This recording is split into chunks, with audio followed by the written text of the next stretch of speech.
I'm challenging myself to paint 100 mini album covers, and today I'm painting Humans Live by Howard Jones. My local art store has a pinboard where artists of all ages and skill levels can trade their art. So a few times a week, I paint mini album covers to give away.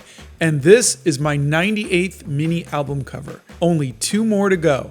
And this is my last keeper. This is the last one that's going to remain with me here in the Hobbit hole. I remember meeting Howard for the first time in Los Angeles, which now that I think about it is kind of odd because neither of us live anywhere near Los Angeles.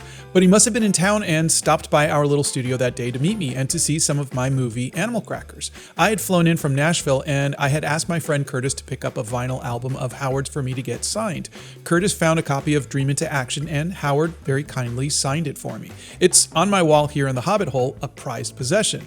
And I'm sorry, but if I'm meeting a celebrity or famous musician I've always admired, I'm getting their autographed. When will I ever see them again? Well, little did I know, but I would be seeing a lot more of Mr. Jones over the next few years. At a tour stop later that year in Nashville, Howard called me up and invited me and Donna to come to the show. Later, he took us backstage and played in his tour bus the song he was writing for our movie. How cool is that? On another trip to Nashville, Howard and his wife Jan came over and hung out in the Hobbit hole and watched Animal Crackers with us.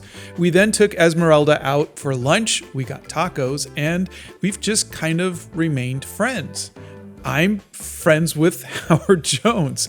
But here's the thing I think a lot of people don't realize about Howard. He's been singing about kindness and hope and charity his entire career. His songs lift people up, they encourage, they sing of hope.